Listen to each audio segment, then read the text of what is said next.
Hello, everybody, and a very warm welcome to our Women in Sectional Title webinar. Apologies for the delay in starting, just a few technical glitches there. Thank you very much again for joining us, and we have at least 270 new faces that registered for this webinar. I think it's great. We also know from a National Property Practitioners Council newsletter, which is hot off the press now from August, it says women are engaging in the property market. Women, and specifically single women, are increasingly entering the property market, with Better Bond revealing that in the decade 2010 to 2020, bond approvals for women in SA increased from 14% to 41%. Between 2015 and 2020, more women bought property on their own than men or married couples. At least 60% of South Africa's residential housing stock in sectional title is owned by single women. That's from Lightstone Properties. So that's incredible. And just a little interesting fact here, women are waiting longer to get married, with the median age of marriage for women increasing from 29 years old in 2011 to 32 years old in 2023. So yeah, interesting. Today, we must say that our ties with women in the sectional title industry are strengthened by our sponsors. Thank you to CIA, to We Connect You, to ZFIN, to Sectional Title Solutions, and of course to PKF Octagon for your continued support. Today we are talking about maintenance issues across the board, and a true bugbear of mine. I have to say that you have a look around the world, the situation in Libya and Morocco, where buildings are collapsing, where there are natural disasters because of lack of maintenance. It shows us how important it is that we keep our finger on the pulse and that we're maintaining our sectional title buildings to avoid these similar types of disasters. I'm very happy today to introduce Marisia Robus. Marisia is the first female building inspector to hold a position on the NABOSA board, National Association of Building Inspectors Board, and she's also qualified ITC roof inspector and is the CEO of Gauteng Property Inspections. Very warm welcome to Marisia. Thank you, Marina. Very nice to be here. We appreciate it. Right, so I'm going to start off by asking you about, let's start with new developments. You know, somebody moves into a new development and we see thousands of these new sectional title buildings all across the country. You move in, particularly a young couple, possibly you move in, and shortly after you've moved in, or maybe not so shortly after, you see that there are issues. We've got there may be leaks. There may be a garden outside, a little exclusive use area garden, which has become a bit marshy. That's one of my cases recently. Or you've got damp, or whatever it is. Talk us through what you think is the process, what recourse these people have against the developer, and maybe us about snags. Sure, thanks, Marina. Is it possible that you can make me a co-host or a presenter so that I can share some photographs? Yes, I think we already have. No, I'm not able to share. Okay, we'll just hang on for me. We've got our team at the... Sent to the trustees for verification, and once we get the final okay from them, it will be could I ask you to mute yourselves? Yesterday morning. Please could we ask you to mute yourselves? It's really important that you do that. Otherwise, we get all the noise and we can hear exactly what you're saying. Thank you. Okay, Marina, while we're waiting for that, let me continue in the meantime. So the major issue with developments is that some people will have a snag list done for their own unit, but very seldom does the body corporate actually have a snag list done for the common property. And that then costs the body corporate a tremendous amount of money. For instance, one of the things that I recently found was that a house was flooded because the house was not built according to regulations. The water came down the driveway. There was a small outlet in the driveway to let water out. It was one of those 145 millimeters in half an hour storms, and the water flew in the front door, in through the garage, in through the kitchen, and flooded this brand new house. Now, there were a lot of things that were done wrong, and the developer would not share all the building plans with me. But what I obtained from the town council, it clearly showed that they had put a stormwater drain in the wrong position in the road. So the water came down the road, which headed straight for my client's driveway and went through the house. The next issue that I find very often in new developments, especially if they are sheeted roofs, is every new development specifies Chromadeck roof sheets. Now, Chromadeck is the Rolls-Royce of roof sheets. They are more expensive and they come with a 10-year after installation guarantee. But Chromadeck is very clearly marked underneath with a whole host of things, which I have got a photograph to show. And if Chromadeck is not installed, first of all, the developer owes you a credit. And secondly, you still want a 10-year after installation guarantee, because if the sheets are dented, if they are scratched, they are not going to last 10 years. And you will have to do maintenance a whole lot sooner. Mm-hmm. Now, the glazing regulations changed in 2010, and you now require safety glass to be permanently marked as safety glass. All glass that are indoors, windows that are lower than 500 millimeters from the floor, as well as all windows in bathrooms. Now, 99% of snag list inspections that I do not have safety glass in the bathrooms. And the developers argue with me. I recently did a snag list inspection. Luckily, the body corporate got me to do a common property inspection. And I also checked all the geyser installations in the roof. Now, the issue was that you've got a geyser tray and you must have an outlet that drains the water out of the geyser drip tray to the outside. This plumber, in his infinite wisdom, created a P-trap under the drip tray. Then the pipes went up and then they went out the wall. So I failed to understand how water, which must drain by gravity feed, is going to get out of that drip tray. And in the 39 roofs I climbed into, 39 geysers were installed incorrectly, and plumbing certificates had been issued. So the body corporate reported the plumber, got him suspended, and it cost the developer 1.5 million rand to rectify the geyser installation. It is imperative that a body corporate gets a snag list done. So at the moment, developers under the snag list, as you said, it's for private units. So unit owner gets a thing and you say, oh, well, this is a little, there's not enough nails in the wall, the plugs are in the wrong position, whatever it is. But there isn't really, and I haven't really heard of a proper snag list for bodies corporate. So maybe that's something that we need to look at putting on an agenda for an inaugural meeting, just to take a tip out of that for us. Most definitely. Whenever I do snag list inspections for individual units, I urge them, tell the body corporate to let me do snag list inspection. A recent one as well in a complex, they had installed the carport roof sheets wrong. The roof sheets have a valley and a ridge. Now the screws are supposed to be in the high point, the ridge. They installed all the screws in the low section, the valley section, where the water runs. I told the body corporate within a year, these sheets are going to start rusting. And why is it so important that these things are installed correctly? If they are not installed correctly, you will have to do maintenance a whole lot sooner than if it was installed correctly. So within a year, these sheets started to rust and the body corporate had to already start doing maintenance. Marisia, have you been called into quite a few bodies corporate new developments to do inspections?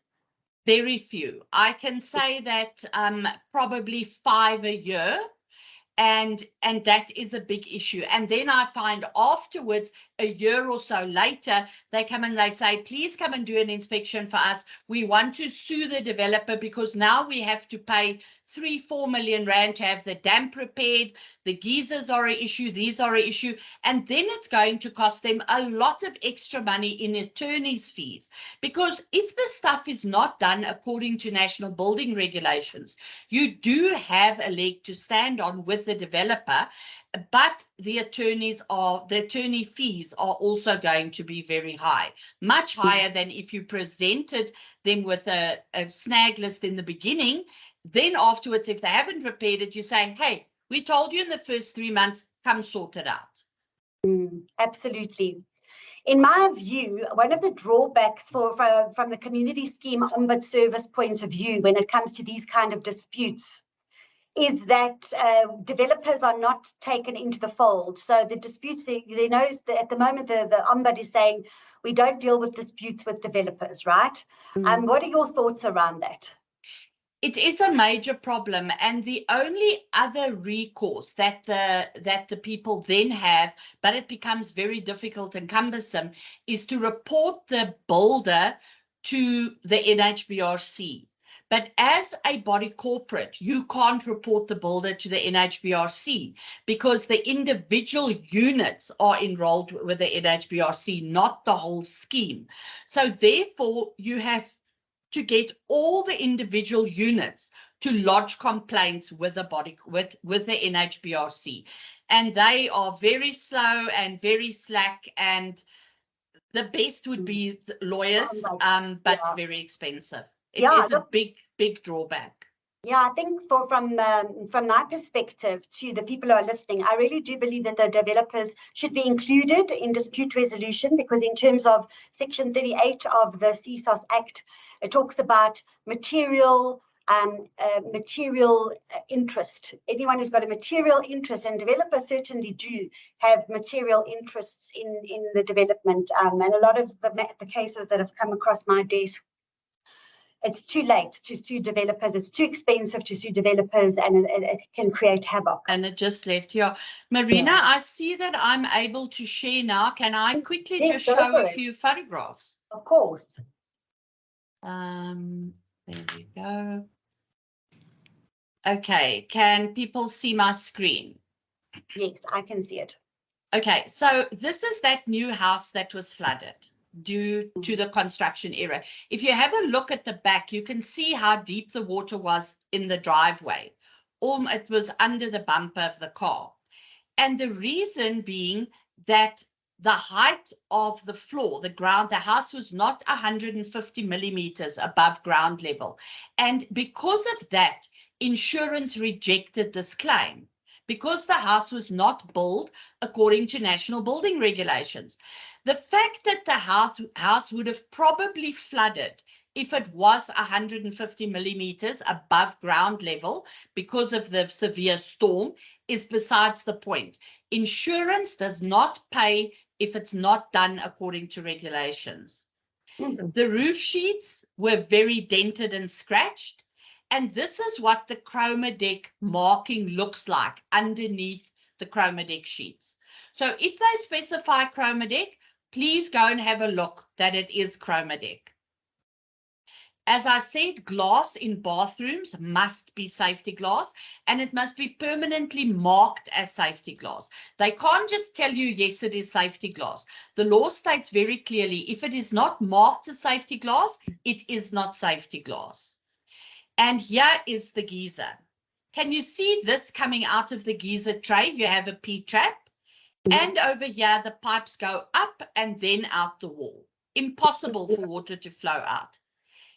And this one just went up. How must water that is gravity fed go out here? Marina, another issue which is quite bad on maintenance is the roof and gutters. Now, gutters are not meant to be compost heaps or a water storage system. And this is where the problem starts. Now, to clean gutters on a house would cost you about 150 Rand.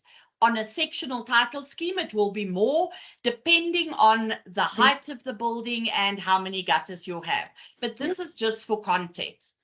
Now, to replace the gutters on a normal 3-bedroom house will be in excess of 20,000 Rand. So on a sectional title complex, it will be a lot more. The other thing that a body corporate must remember is that solution. Moes ons weer gedoen het, wil julle nie laas jaar se nie. Oh dear, yeah, thank you. Okay, carry on. Marisia? Yeah, sorry, I muted myself. Sorry. Okay, so the other thing a body corporate must remember is that they are responsible for the roof trusses. And you have to look, you don't have to climb into the roof trusses every month, but have a look at the outside of the roof. And you will very soon notice if there is an issue. And if a king post pulls out like this, you have problems. This is exposed roof timber, the outside timber that you see outside the wall. These little holes were made by carpenter bees. And because the timber was not regularly treated and had started to rot due to water ingress, the carpenter bees were having a field day and they hollowed out the inside of this timber completely. If you have roof trusses that are broken, they cannot be patched with a piece of timber that's the size of my cell phone. Remember, if this roof collapses and the insurance finds little pieces of wood like this, they are going to reject your claim. Roof trusses break more often than you think. Autumn is over. We are heading into our rainy season. Every sectional title complex should get somebody onto the roofs to clean the roofs and the gutters before the rain starts. And if you have a flat roof with waterproofing and it looks like this, I can guarantee you that you will have roof leaks. And if the weeds are growing in the cracks, guaranteed roof leaks for you.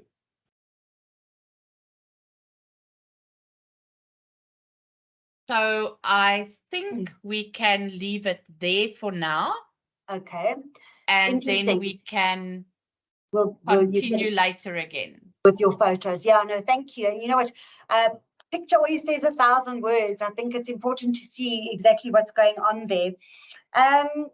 So how do you, in your opinion, also, the maintenance, repair and replacement plan. So we've got all this in theory. There's a written maintenance, repair and replacement plan. And we've got really high ideals about how this should be done. What kind of plans have you seen? And what would you suggest is the best way to deal with these plans? Marina, whenever I ask a client to send me the 10-year maintenance plan, let me have a look at it for them, 99.9% of the time, I get an Excel spreadsheet. And I look at it after I've done an inspection for a client, and I say to them, they say they're going to treat the window frames in 7 years' time. These window frames have already started to rot. In 7 years' time, they're going to be missing.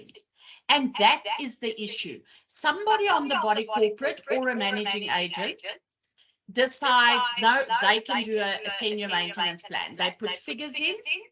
They say, oh, we'll do the window frames 7 years, whatever.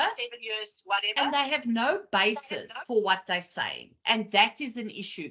You need a proper maintenance inspection done. The photographs I showed you now are photographs I put into a maintenance inspection. And then the other issue is if the people, the managing agents or the trustees don't employ competent people to do the maintenance, how do you know if they're doing it right? That is the other big issue. First of all, you need to know what something looks like when it is right before you can know when it is wrong. So the sprockets, how do you know when they are starting to rot? Do you know what those little holes are? How serious is it? Window frames, wooden window frames, shouldn't be varnished because it doesn't allow the wood to breathe. And a lot of things like that. So in my maintenance plans, I give you all of these details. I say, don't use this, use that. Polyfiller for plaster cracks is the worst thing out. There's a product called Mend All 90. Why is it important to waterproof on top of boundary walls? I did an inspection yesterday for a client who's actually now taking the body corporate to CSOS because of the major damp, and the body corporate is not repairing it. They're just scraping off the paint, painting again, and it looks terrible. And how must you do it? What should you and shouldn't you do? And that is very, very important. And it seems that people are wholly reliant on this maintenance, repair and replacement plan. I mean, what kind of things parallel to the plan should people be doing as well? Marina, I have a few sectional title complexes who get me in to do an inspection either once a year or every second year, depending on the condition of the complex. So I detail what is urgent. In some cases, I say to them, you have to attend to this week.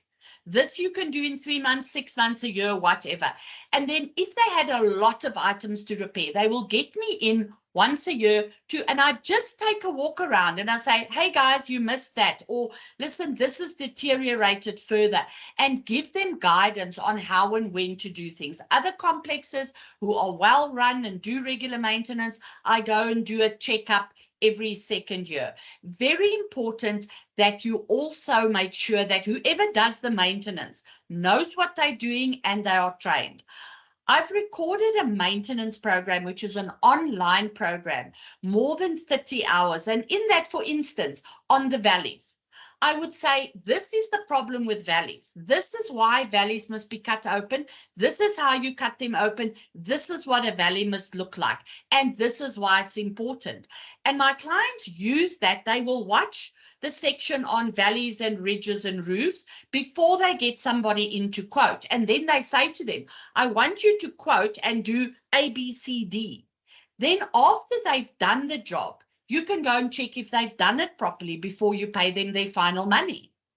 Just equipping body corporate members and trustees with a bit more knowledge, because ultimately they can be telling you anything. And if you're not an expert, although let me tell you, in my experience, everybody in the body corporate is an expert. Exactly. Everybody knows everything about geysers. And coming to that, I encounter a lot of damp waterproofing issues, even in new schemes, in old schemes, geyser issues, roof issues. Let's talk us through that. What are your thoughts about that? How do you ensure that the waterproofing is correct? Okay, so damp is, in my opinion, one of the biggest issues in South African houses. And the reason for that is because the building contractors do not construct the buildings correctly. I'm just going to share here again and show you this. Everybody has seen a wall that looks like this. Now, that little line in the plaster means absolutely nothing. The plaster was supposed to be broken there, and the DPC, or the damp proof course, is supposed to protrude 10 millimeter. That doesn't happen. If you have a face brick house, or a complex, you have less chances of this happening. This was a sectional title complex. Why they plastered the bottom part of the wall, I fail to understand, because that's where all the damp is. Another issue where damp comes in is at a windowsill. First of all, the windowsills are not constructed correctly. They don't slope 5 millimeters away, and then they are not waterproofed. Now, on the left-hand side, you can see that crack on the windowsill, and it runs under the window inside. So what happens? Water goes through that crack onto the inside and causes damp. So that is a major, major issue. Here you can see that there is no joint at DPC level and you have rising damp. Now, this issue is very, very expensive to repair. And this is where the body corporate can save a lot of money if they do a snag list when the complex has been built. Because the only way to repair, not patch this damp, is you remove the plaster 1 meter high, treat the bricks with a damp proofing agent, replaster with a damp proofing agent mixed in, and then you have to repaint the entire outside of the building. And that makes it very expensive. And the issues with damp, if the boundary walls are not waterproofed properly, and you must remember boundary walls, you've got a pretty garden against a boundary wall. But when you water the garden or when it rains, you're also watering the boundary wall and you have major damp. So damp is one of the biggest issues. I'm busy petitioning the NHBRC that when the builders build a new property, they must give the homeowner a 5-year structural guarantee and a 1-year roof leak guarantee. I'm petitioning them that the builders must also give all new homeowners a 5-year rising damp guarantee. They will very quickly start building properly.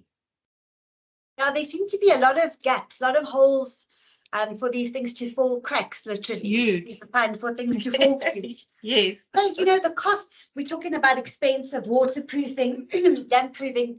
The costs of maintenance are obviously sometimes prohibitive. And that's why people just sort of don't do anything, because it seems too overwhelming for them to do anything. In those circumstances, what can a body corporate do, or set of trustees do if they're worried about money? Okay, so preventative maintenance is a whole lot cheaper than having to replace items. I showed you the figures on gutters. Clean the gutters, $150, part of the gardener's wages and some water, or replace it. In my mind, for a body corporate to spend 1,000 Rand, 2,000 Rand even before the rainy season starts to clean the gutters, make sure the valleys are clean, in my mind, it's a no-brainer. It will prevent roof leaks. One of the biggest issues, or I suppose the most claims that any body corporate has, is will be a geyser that bursts. And do you know that there is a little thing called a self-sacrificing anode that you can replace in the geyser? It's about this size. It screws in on the side. It costs 167 Rand at Builders Warehouse or Leroy Merlin for a 150-litre geyser. And depending on your water quality, you replace that every 3 years and your geyser will never burst. Now, remember, you've got to pay excess. You've got the subsequent damage of ceilings and all of those things. I suggest the body corporate replaces or if you do it in phases, this month, these 10 units, the next month, replace all the self-sacrificing anodes. If your water quality is bad, replace it once a year. Because what happens is the impurities in the water eats this self-sacrificing anode. When it has eaten the anode up, it starts eating the side of the geyser. And that's what happens when we say the geyser bursts. It doesn't, well, it does sometimes burst, but the side gets eaten away by all the impurities in the water. Now, 167 Rand every 3 years. As I say, if your water quality is bad, do it once a year. And you have no geysers, no geyser issues. What a no-brainer. Absolutely. I need to go to Builders Warehouse and see for myself these things. Totally useless when it comes to household issues like that, but I think maybe you're going to visit me at some stage. For sure. Okay, so now you do these inspections. Talk us through what, explain what it entails. What does your inspection actually entail, just so we get an idea? Okay, so when I arrive at a sectional title complex, the first thing I look at is stormwater handling. We have had the storms increase, become worse, and people only think about stormwater handling once they've had a major flood. So I look at the stormwater handling, how does the land slope? Are there enough weep holes to get the water out? And so on. I look at the boundary walls.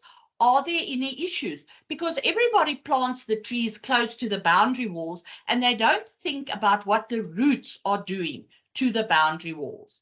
Also, the roots eventually start lifting the paving and it could cause problems in the drains. So I have a look at the trees and the gardens and everything. I then look at the outside of the unit. So I check for structural cracks. I check for damp, the window frames, the window sills. I look at the roof, the fascias, the barge boards, the gutters. I climb on top of the roof. I climb into the roof. I check the roof trusses, the geyser installation. anything that the body corporate is liable for. And then I color code my report. So if it's a red item, it is something that is not done according to national building regulations, which means that if you have a claim, insurance is going to decline your claim. I will tell you if there are any leaking sewage pipes, which is a health risk, or if the balustrades, I find a lot of times that the balustrades are not legal. And if a balustrade has an opening of bigger than 100 millimeters and a child falls through the balustrade, the body corporate will be held liable. So all of those things I have a look at, and those are the red items that are flagged. This is wrong, this is an issue, or if something is broken, if the gutters have started to rust through, I say, listen, here's an issue. If you hurry up, you can waterproof it inside and save the gutters. Otherwise, you're going to have to replace the gutters. Then the blue items are items which must be attended to in the time period I give.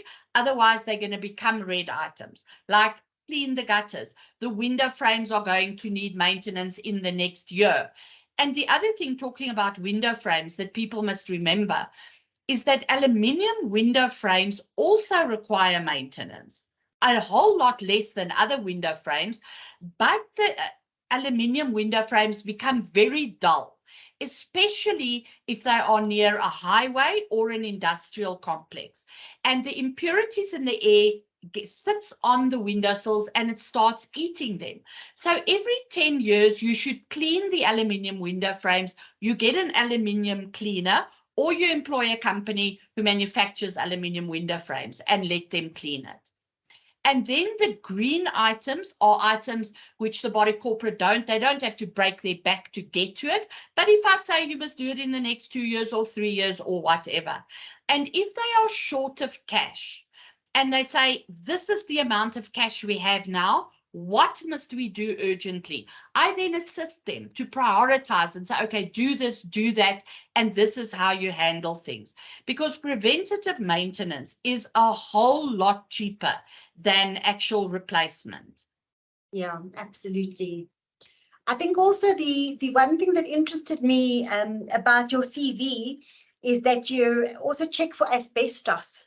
Yes. Just tell us about that. Do you find asbestos still in these buildings?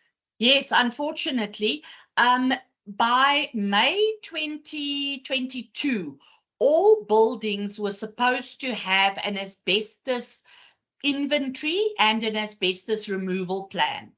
Now, any properties that were built before 2006 have a very good chance of still having asbestos in, because they were still up to 2006 still importing cheap asbestos from Zimbabwe. After 2006, you won't have asbestos.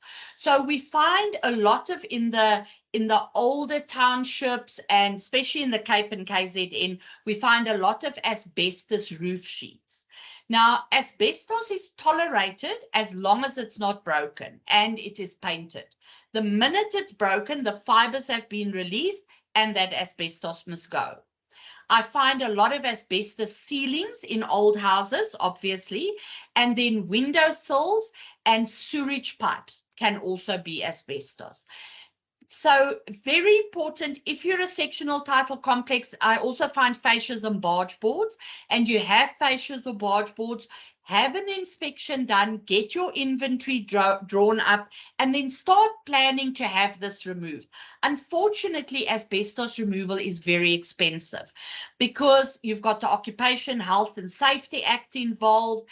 The asbestos has got to be wrapped. There are only 3 places in the entire country where you can dispose of asbestos, which makes the transport of these asbestos that you've removed very expensive. Gosh, that's a worry, because obviously that's health concerns, and you could be sitting in a building where this is right above your head type of thing. So it's important to look at that. Definitely.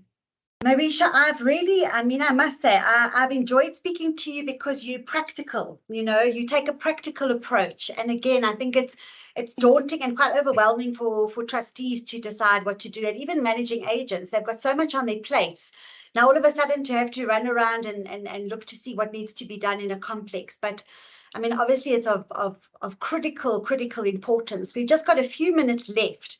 So if there's anybody who'd like to ask a question, there was Melinda Schnettler, I think, who had a question at the very beginning. If you'd like to, or unmute yourself, Grant Carson, if you'd like to also unmute yourself. Hi. We can't hear you. Grant, you muted. Good morning. How are you? Morning. Fine, thanks. How are you? I'm well, thank you. Very interesting. Thank you so much. I'm the building manager for an apartment block called Malaga in Durban North. We've got a current maintenance maintenance on windows. The 50-50 seems to come up often as to the median line and who's responsible for handles and stays, etc. I wonder if you could just sort of clarify. I know the Act was changed in 2010, but other than that, I'm not aware of any other changes within the Act. Well, I can probably take that one, Marisia, Yes. Unless, you know, the median line comes into play really with windows and doors, where the median line is deemed to be the 50% cutoff for windows and doors. So that makes maintenance of windows and doors a 50-50 split. There was always a very grey area, and you'd have to, like, people would go around with little measuring, you know, sticks to find out where everything was. But for the rest of it, I mean, you really need to look at a sort of 50% median line if it's, for example, in a ceiling or in the foundation or outside. It really is almost a measuring game. But for windows and doors, certainly it's been clarified. Okay, well, thank you. Thank you. Pleasure. Thanks. Marina, can I just add something there? Yeah, I sure. had a case once where I did an inspection for a body corporate, and they had done maintenance on the steel window frames on the outside, but this one unit's window frames were severely rusted. So I knocked on the door and I said, "Excuse me, please, can I come in? I'm doing a maintenance inspection." And I went to the bedrooms, and the window frames had actually started rusting through from the inside, because of the high moisture content in this unit, and they never opened windows and everything. And the body corporate actually eventually took legal action against this owner, that they had to treat their window frames on the inside. Well, they eventually had to replace them because they were just in such a bad condition. But the homeowner had to pay for it. 100%. Somebody else, is it Luke? Luke, you can unmute yourself if you'd like to ask a question.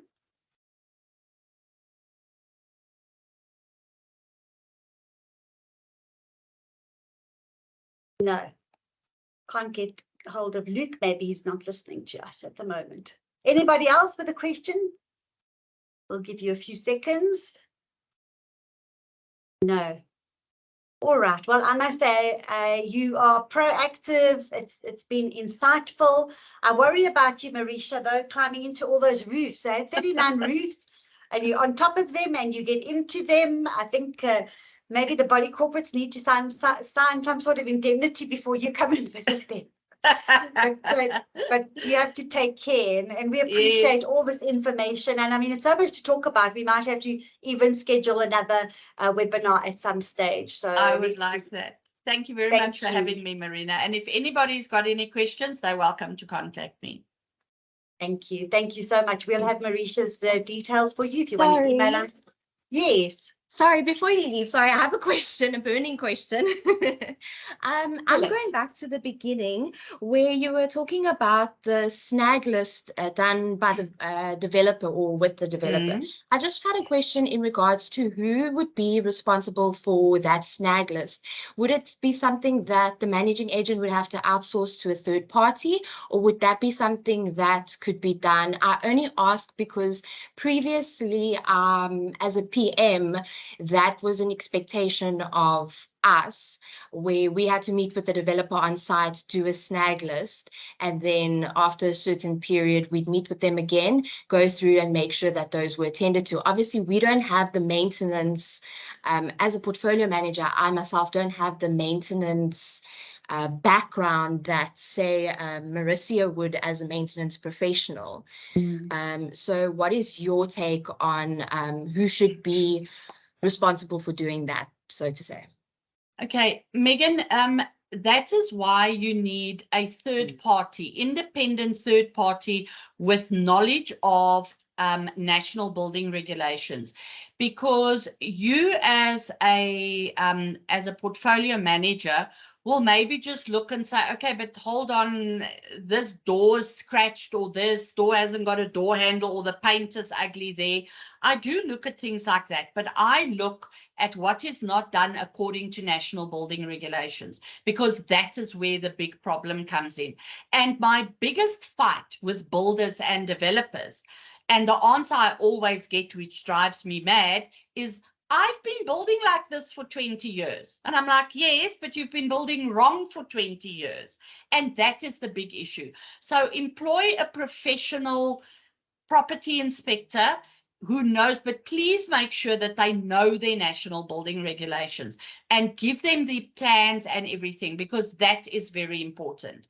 I do not think that any portfolio managers have the knowledge that I have and knows their building regulations.